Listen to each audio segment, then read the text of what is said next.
नमस्कार। नमस्कार। आज हम सामाजिक सुरक्षा संहिता 2020 पर एक गहरी नजर डाल रहे हैं। नमस्कार। इसने कई पुराने श्रम कानूनों की जगह ली है और आज हम खास तौर पर देखेंगे कि इसमें बिल्कुल नया क्या जुड़ा है। हाँ, मतलब वो प्रावधान जो पहले किसी भी रूप में मौजूद नहीं थे। ये समझना जरूरी है कि कौन से नए नियम और फायदे अब लागू होते हैं। बिल्कुल, तो चलिए शुरू करते हैं। सबसे पहले कामगारों का दायरा और परिभाषाएं, इसमें क्या नया है जो पहले नहीं था? देखिए, सबसे बड़ी नई बात तो गिग वर्कर्स और प्लेटफॉर्म वर्कर्स की परिभाषा है।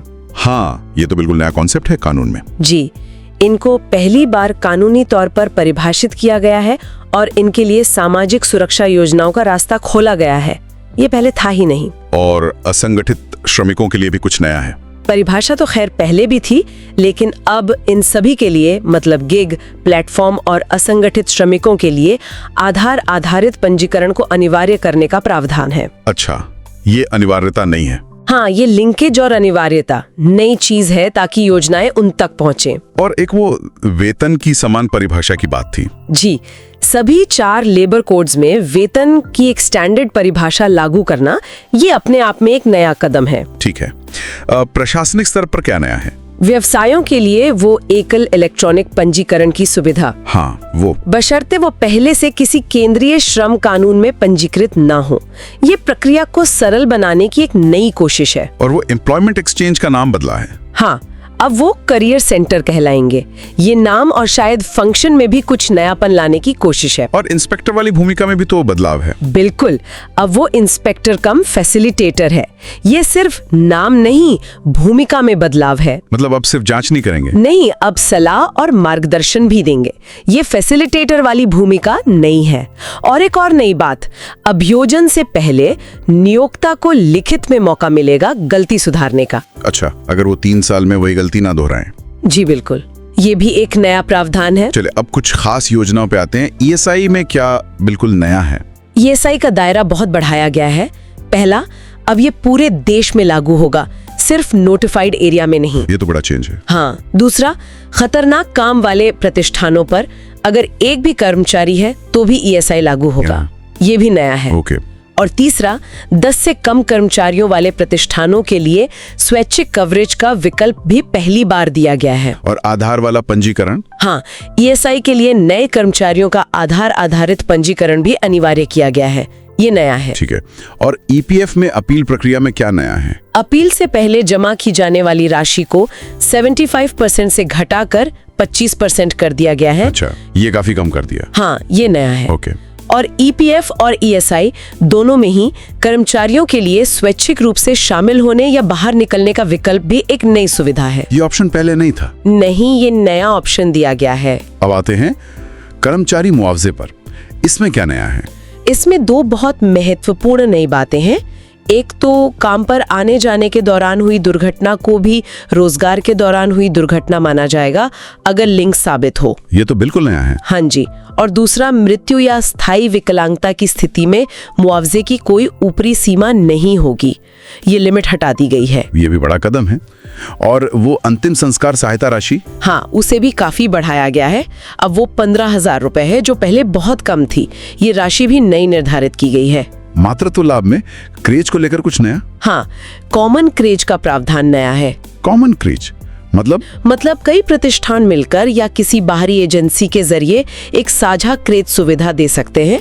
ये विकल्प नया है। ठीक है। अब बीओसीडब्ल्यू यानी भवन निर्माण श्रमिकों के लिए क्या नया है? उनके लिए आधार आधारित पंजीकरण नया है और सबसे जरूरी, लाभों की पोर्टेबिलिटी। हाँ, अगर वो एक राज्य से दूसरे राज्य जाते हैं तो उनके लाभ जारी रहेंगे। ये प्रावधान बिल्कुल नया है। और नियोक्ता द्वारा सेस का स्वमूल्यांकन और भुगतान की प्रक्रिया भी नई निर्धारित की गई है। देरी पर जुर्माना भी लगेगा। अच्छा। अपराध और दंड के मामले में भी कुछ पहले बार हुआ है। अपराध और दंड के मामले में? हाँ, कुछ अपराधों के लिए कंपाउंडिंग का विकल्प दिया गया है। कंपाउंडिंग मतलब जुर्माना या तय राशि भरकर मामला निपटा लेना, खासकर छोटे अपराधों के लिए जिनमें सिर्फ जुर्माना या कम सजा हो। ये विकल्प नया है। ठीक है। और प्रवासी श्रमिकों के लिए कुछ खास नया? जी, अंतर्राज्य प्रवासी श्रमिकों के लिए विशेष प्रावधान पहली बार इस तरह कोड में डाले गए हैं, जैसे टोल फ्री हेल्पलाइन, नियोक्ता द्वारा यात्रा भत्ता देना, पीडीएस लाभों की पोर्टेबिलिटी सुनिश्चित करना, ये सब नए प्रावधान हैं। और वो छुट्टियों वाला भी कुछ था? हाँ, वार्षिक छुट्टी को अगले साल ले जाने की सीमा 30 दिन तय की गई है। ये लिमिट नहीं है। और ईपीएफओ की वो केंद्रीकृत पेंशन भुगतान प्रणाली भी एक नया सुधार है। तो कुल मिलाकर काफी सारे नए प्रावधान हैं, खासकर गिग, प्लेटफॉर्म और असंगठित क्षेत्र को दायरे में लाना। हाँ, ये शायद सबसे बड़ा और नया कदम है। साथ ही प्रक्रियाओं को सरल बनाने की कोशिशें, जैसे एकल पंजीकरण, फैसिलिटेटर की भूमिका, ये भी नए हैं। लेकिन सवाल वही है कि इन सब नए प्रावधानों को जमीन पर उतारा कैसे जाएगा? बिल्कुल, असली चुनौती तो कार्यान्वयन की ही है, खासकर इतने बड़े और विविध कार्यबल तक इन नई सुविधाओं और लाभों को पहुंचाना। क्या ये नई व्यवस्थाएं वास्तव में उन तक पहुंच पाएंगी जिनके लिए बनी हैं?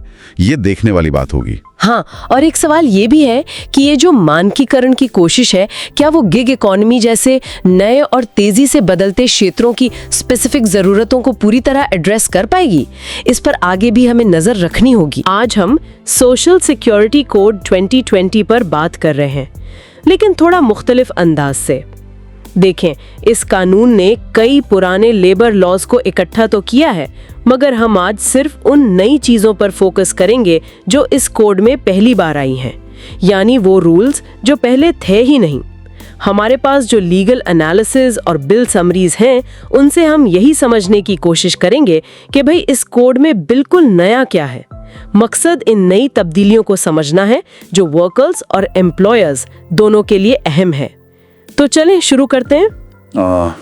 देखें, मेरे ख्याल में सबसे पहली और शायद सबसे बड़ी नई चीज़ गिग वर्कर और प्लेटफॉर्म वर्कर की बाकायदा आप कह लें कानूनी तारीफ है। अच्छा जी, ये वो लोग हैं जो रवायती एम्प्लॉयर एम्प्लॉय वाले रिश्ते से बाहर काम करते हैं, जैसे फ्रीलांसर्स हो गए या जो ऑनलाइन प्लेटफॉर्म्स के जरिए सर्विस देते हैं, मसलन राइड शेयरिंग, फूड डिलीवरी वगैरह। ये पहले किसी कानून में वाज़े तौर पर डिफाइंड नहीं थे। तो ये तारीफ शामिल करना ही अपने आप में एक अहम कदम है। इसका मतलब क्या अब इनके लिए किसी सोशल सिक्योरिटी का भी कोई जिक्र है? बिल्कुल, कोड में इनके लिए सोशल सिक्योरिटी स्कीमों का जिक्र किया गया है। फंडिंग का मॉडल भी बताया है कि हुकूमत, एम्प्लॉयर या जिसे यहाँ एग्रीगेटर कहा गया है और खुद वर्कर ये मिलकर कंट्रीब्यूट कर सकते हैं। एग्रीगेटर? जी हाँ, ये एग्रीगेटर की तारीफ भी नई और बहुत अहम है, जो खास तौर पर इन डिजिटल प्लेटफॉर्म्स को कवर करती है। उन पर भी जिम्मेदारी डाली गई है। और इसी तरह घर पर मबनी कारकुन यानी होम बेस्ड वर्कर की तारीफ भी पहली बार शामिल हुई है। तो ये फंडिंग वाला मॉडल दिलचस्प है, यानी अब डिजिटल प्लेटफॉर्म्स भी हिस्सा डालेंगे। अच्छा, रजिस्ट्रेशन के हवाले से क्या कुछ नया है? यहाँ भी डिजिटलाइजेशन पर काफी जोर है।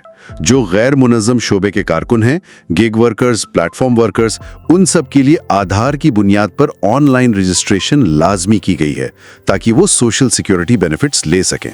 उम्र की कोई हद भी है? जी, 16 से 60 साल के दरमियान उम्र होनी चाहिए। ठीक, ऑनलाइन रजिस्ट्रेशन से तो शायद लोगों के लिए आसान हो जाएगा। तामीराती कारकुनों यानी कंस्ट्रक्शन वर्कर्स के बारे में भी कुछ है? हाँ, उनके लिए भी आधार बेस्ड रजिस्ट्रेशन है। लेकिन एक बहुत बहुत अहम नई बात यह है कि अगर कोई कंस्ट्रक्शन वर्कर एक रियासत से दूसरी रियासत जाता है काम करने, हाँ, जो कि अक्सर होता है, तो वो जिस रियासत में काम कर रहा होगा वहीं के फवाइद का हकदार होगा। ये पोर्टेबिलिटी ये पहले इतनी वाज़ेह नहीं थी। ये बहुत बड़ी सहूलत है उनके लिए। ये तो वाकई बहुत अहम है। अच्छा, अब आते हैं सोशल सिक्योरिटी बेनिफिट्स की तरफ। इनमें क्या नई चीजें हैं? खास तौर पर जो गिग और प्लेटफॉर्म वर्कर्स हैं, उनके लिए एक अलग सोशल सिक्योरिटी फंड बनाने की तजवीज है। ये बिल्कुल एक नया कॉन्सेप्ट है। अलग फंड? जी, और जो नेशनल सोशल सिक्योरिटी बोर्ड है, उसे इख्तियार दिया गया है कि वो इन वर्कर्स के लिए भी बोर्ड का काम करें।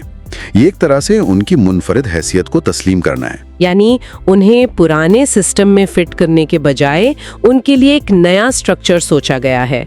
अच्छा, ESI यानी एम्प्लॉय स्टेट इंश्योरेंस, इसमें कोई तब्दीली? जी हाँ, अब ESI का दायरा उन इदारों तक भी बढ़ा दिया गया है जहां खतरनाक या जानलेवा किस्म का काम होता है, चाहे वहां सिर्फ एक ही मुलाजिम क्यों ना हो।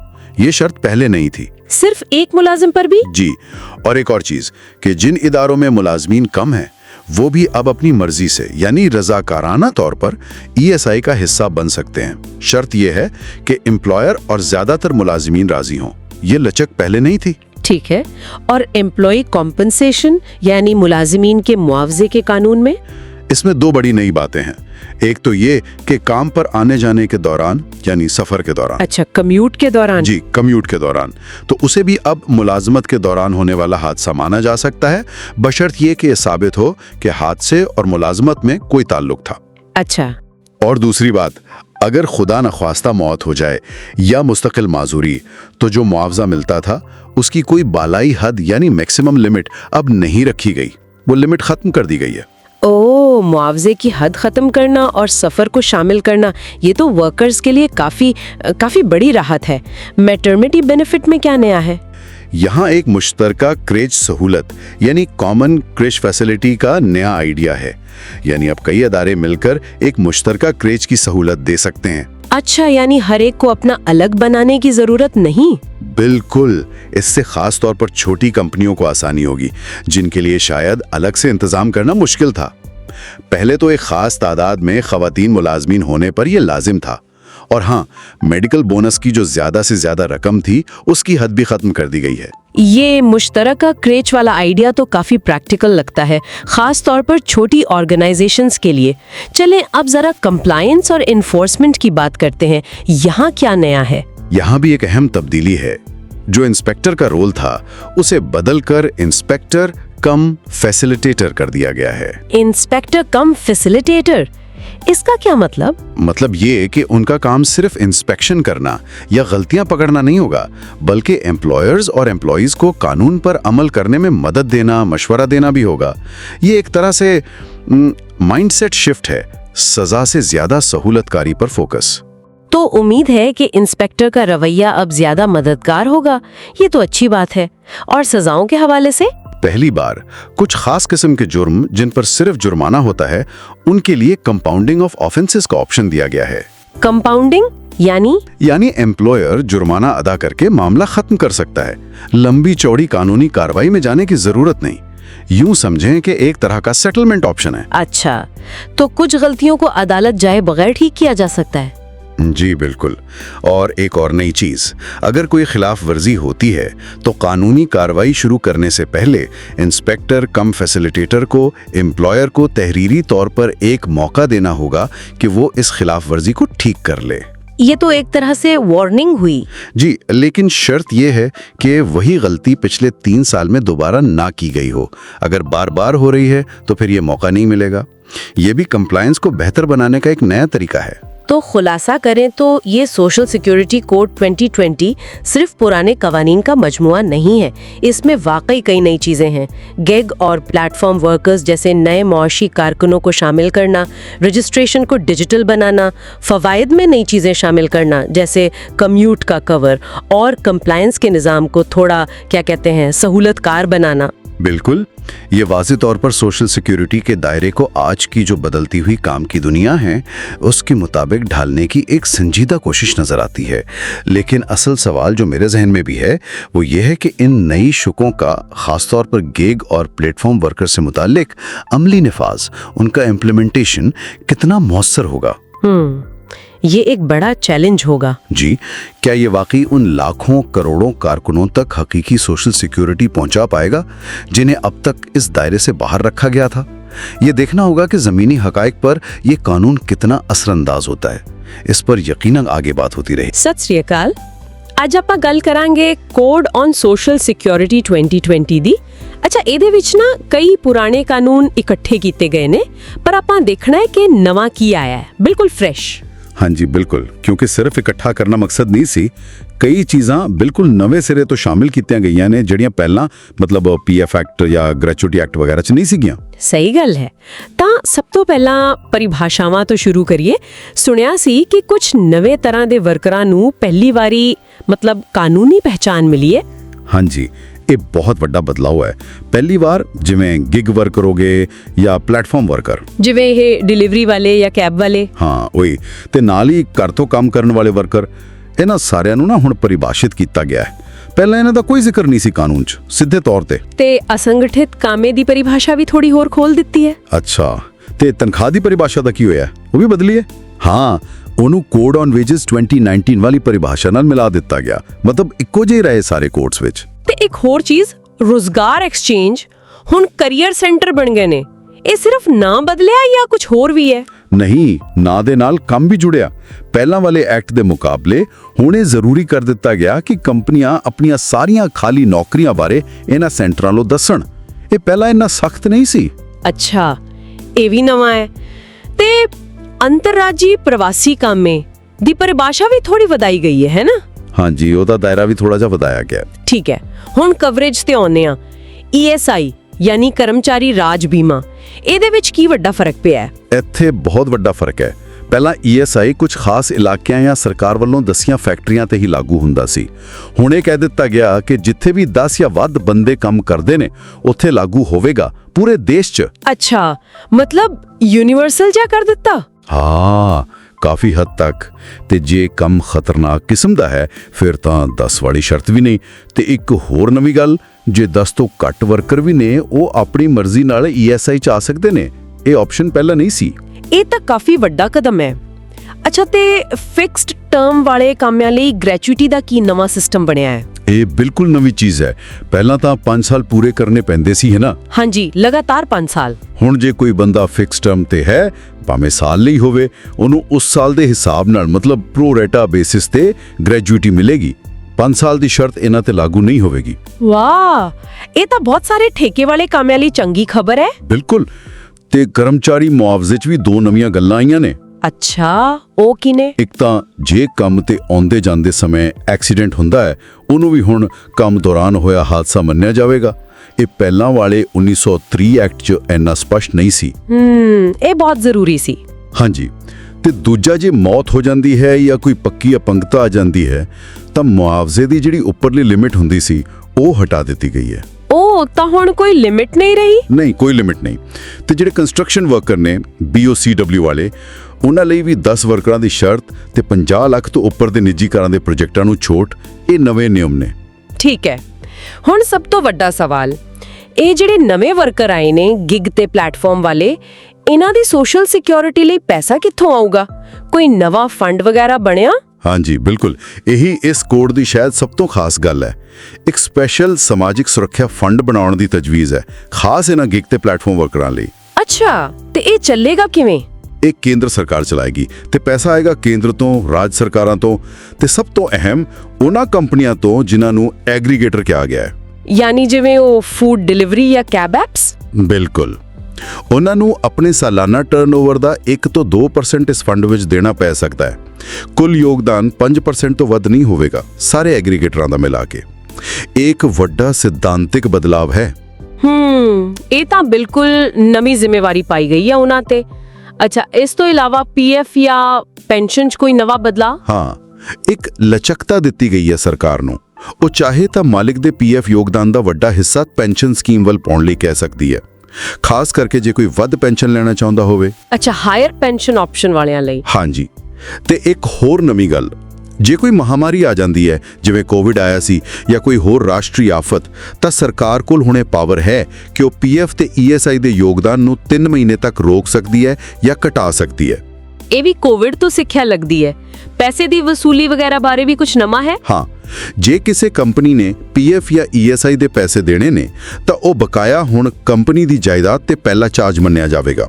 ਪਰ ਇਹ IBC ਕੋਡ ਯਾਨੀ ਦਿਵਾਲੀਆ ਕਾਨੂੰਨ ਦੇ ਹਿਸਾਬ ਨਾਲ ਹੋਵੇਗਾ। ਤੇ ਇੱਕ ਹੋਰ ਗੱਲ ਸੁਣੀ ਸੀ ਕਿ ਸ਼ਾਇਦ PFSE ਤੋਂ ਬਾਹਰ ਨਿਕਲਣ ਦਾ ਵੀ ਕੋਈ ਨਵਾਂ ਤਰੀਕਾ ਆਇਆ? ਹਾਂ, ਜੇ ਮਾਲਿਕ ਤੇ ਜ਼ਿਆਦਾਤਰ ਕਰਮਚਾਰੀ ਆਪਸ ਵਿੱਚ ਸਹਿਮਤ ਹੋ ਜਾਣ ਤਾਂ ਉਹ ਇਹਨਾਂ ਸਕੀਮਾਂ ਤੋਂ ਬਾਹਰ ਨਿਕਲਣ ਦਾ ਵਿਕਲਪ ਲੈ ਸਕਦੇ ਨੇ। ਇਹ ਵੀ ਨਵਾਂ ਹੈ। ਤੇ ਇਨਸਪੈਕਸ਼ਨ ਦਾ ਕੀ ਬਣਿਆ? ਉਹ ਤਾਂ ਉਵੇਂ ਹੀ ਚੱਲੇਗੀ? ਨਹੀਂ, ਇੱਥੇ ਵੀ ਬਦਲਾਵ ਹੈ। ਇੰਸਪੈਕਟਰ ਦਾ ਨਾਮ ਬਦਲ ਕੇ ਇੰਸਪੈਕਟਰ ਕਮ ਫੈਸਿਲਿਟੇਟਰ ਕਰ ਦਿੱਤਾ ਗਿਆ। ਮਤਲਬ ਉਹ ਸਿਰਫ ਚੈਕਿੰਗ ਨਹੀਂ ਕਰਨਗੇ, ਸਗੋਂ ਕੰਪਨੀਆਂ ਨੂੰ ਨਿਯਮ ਪੂਰੇ ਕਰਨ 'ਚ ਮਦਦ ਵੀ ਕਰਨਗੇ।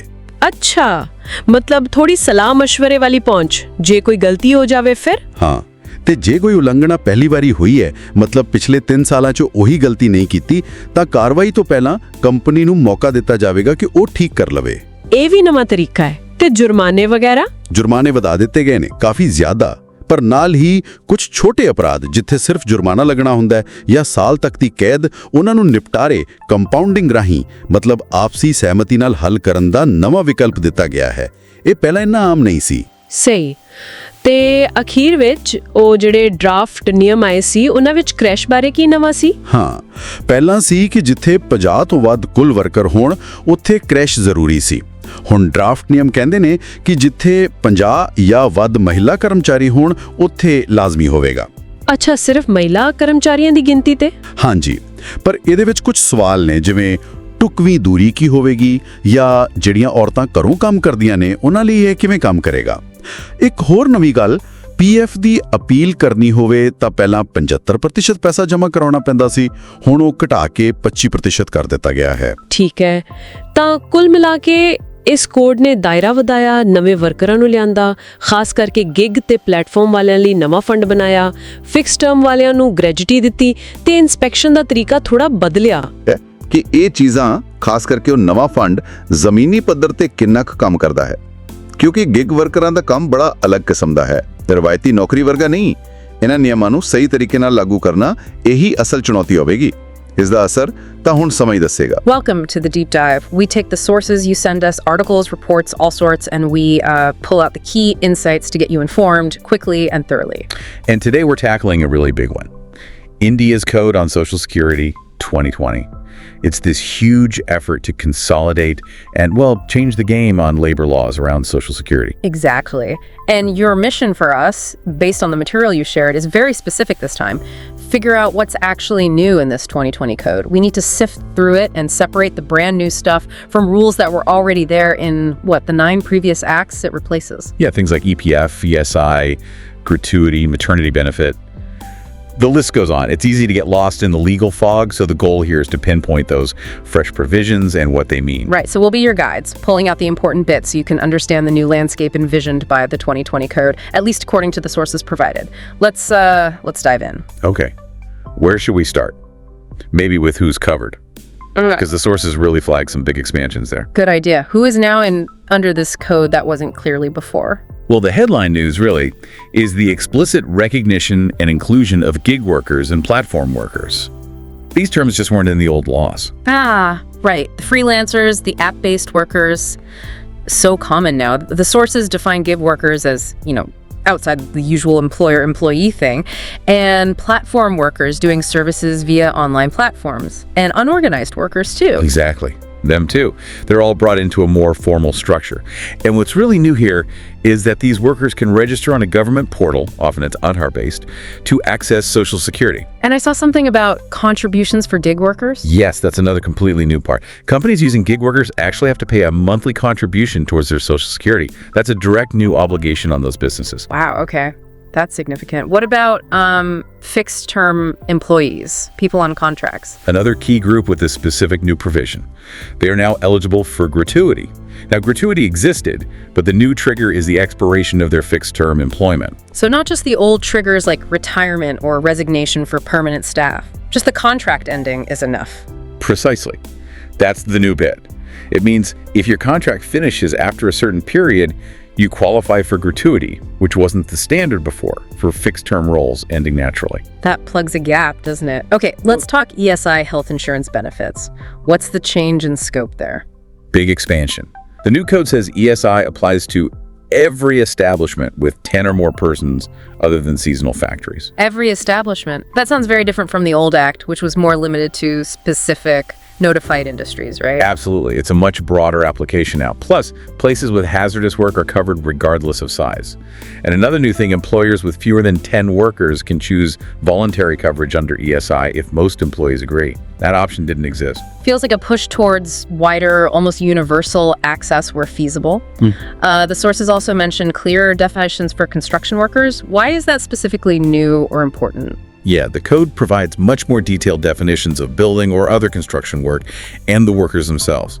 This clarity is new and important because it helps ensure the right people get the benefits intended for them, cutting down confusion. Makes sense. And there was a small definitional change for ESI employers, principal and immediate replace. Right, that's gone. Now it's just employer and contractor.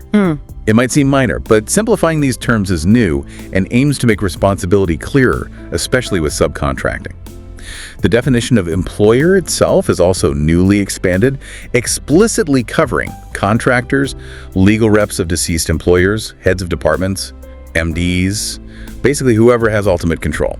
Okay, so broader coverage, clearer definitions. Now, how is this bigger, more complex system actually going to be managed? Let's get into the new administrative structures. This is where you see some significant new machinery being set up. The code establishes new Social Security organizations. Like specific bodies for these new groups of workers. Exactly. For unorganized gig and platform workers, there's a brand new National Social Security Board.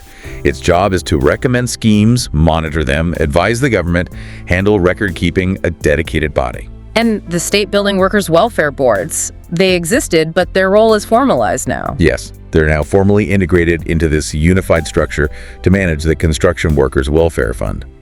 Another completely new concept is career centers. Career centers, what are they? Think of them as offices, maybe online portals too, providing career services. And here's the new rule.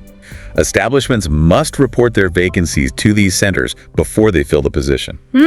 Mandatory reporting. But the sources said employers don't have to hire through them, right? Correct. It's about creating visibility of opportunities, sort of central job board, not forcing recruitment through it. Also new, the code allows setting up toll-free call centers or helplines specifically to help unorganized, gig, and platform workers with info and registration. That seems practical, especially for those groups, and the inspector role. It's changed. It has. The old inspector is now an inspector-cum-facilitator. This dual role is a specific change highlighted in your sources. They still inspect, but now they also have an official mandate to advise employers and employees on compliance. Enforcement and advice, an interesting mix. It is. The shift itself is the new element here. How it plays out practically, balancing those two functions, is something we'll see. And to simplify paperwork, a single registration. Yes, another new administrative feature. Establishments covered need to register and get a single registration number. Good news is, if you're already registered under other central labor laws, the sources suggest you probably don't need to re-register. Save some hassle. Okay, coverage, admin. Now the really crucial bit. What new benefits or employer obligations are actually in the code? Right, beyond making more people eligible, there are specific new things. We mentioned the gratuity for fixed-term employees ending their contract. That's new. And for journalists. Something about gratuity there too. Yes. The sources mention a reduced period of continuous service for working journalists to qualify for gratuity. That specific tweak making it easier for them is a new detail.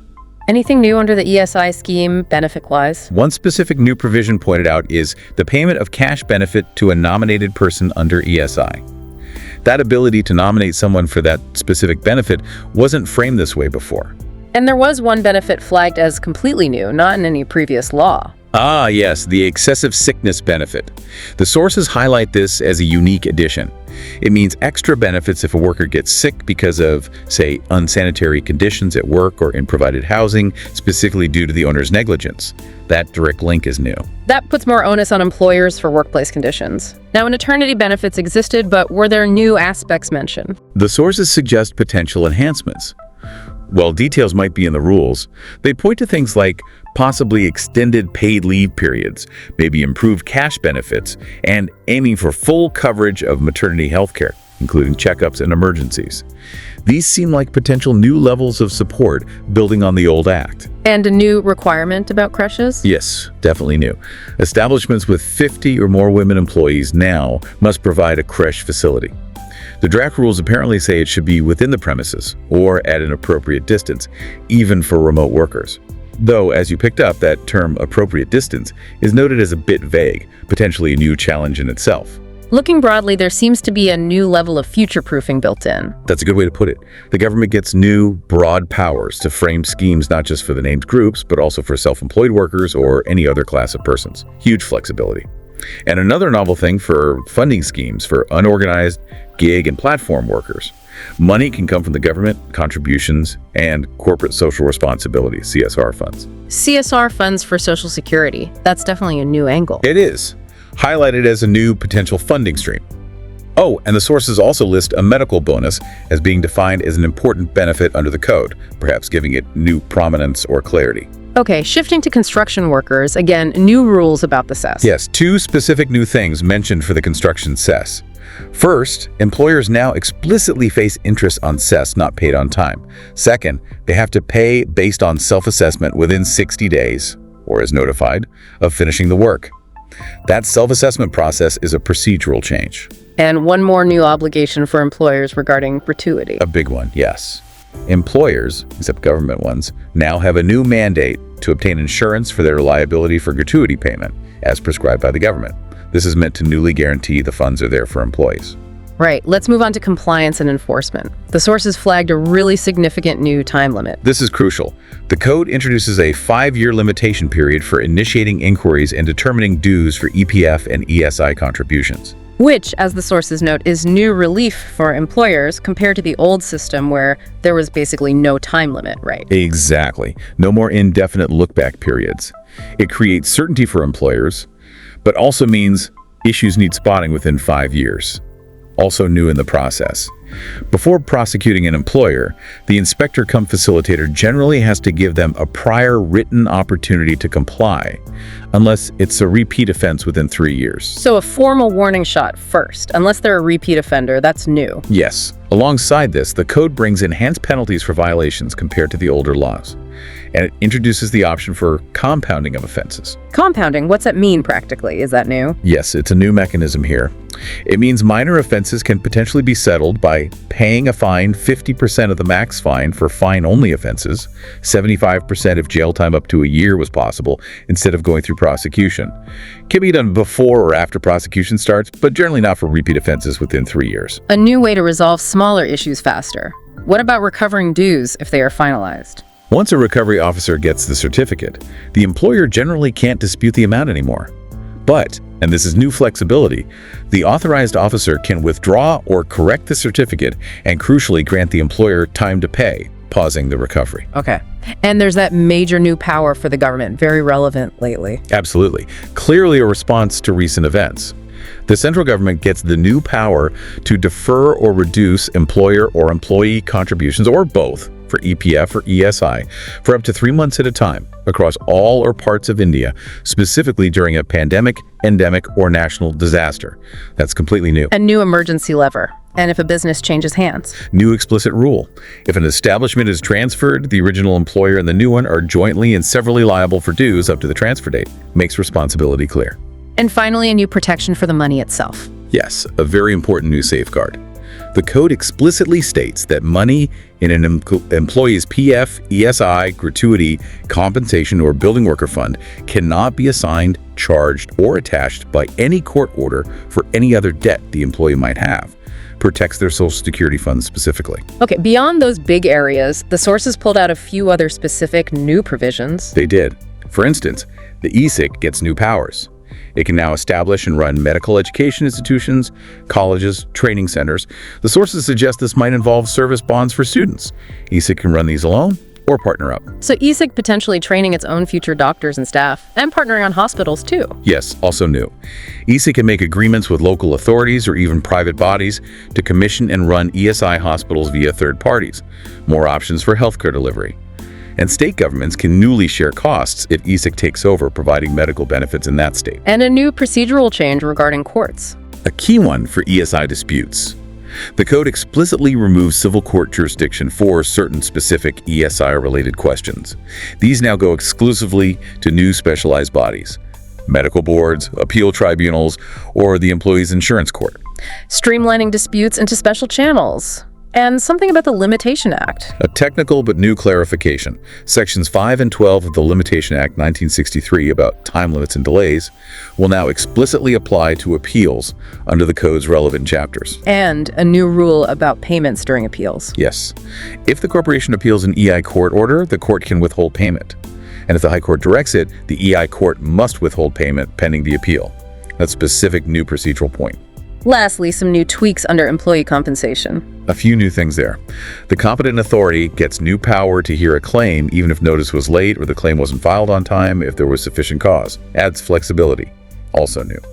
They can provide an advocate to a deceased employee's dependent if they can't afford one, and new rules on jurisdiction and transferring cases between authorities. Okay, so that's a lot of new ground covered by the code.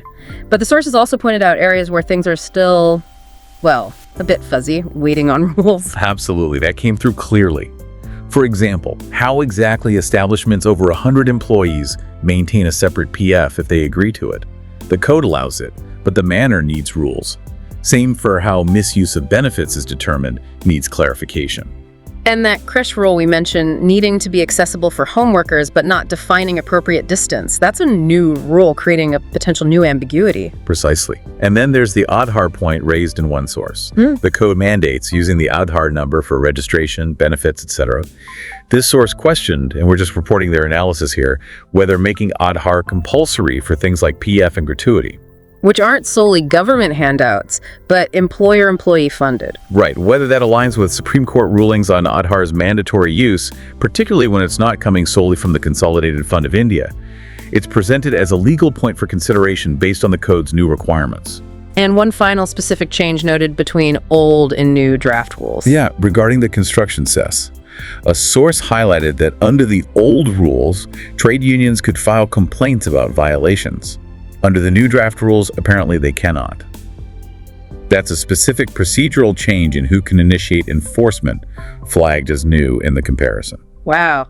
Okay, that really was a deep dive into the new landscape created by the Code on Social Security 2020 based on your sources. Huge expansion in coverage gig, platform, unorganized workers really brought into the fold. And new administrative structures like the National Board, career centers, helplines, the changed inspector role, the single registration idea, all new ways of managing the system. Plus concrete new benefits like the fixed term gratuity trigger, excessive sickness benefit, the creche mandate, and new obligations like gratuity insurance for employers, maybe using CSR funds. And then the whole new compliance framework.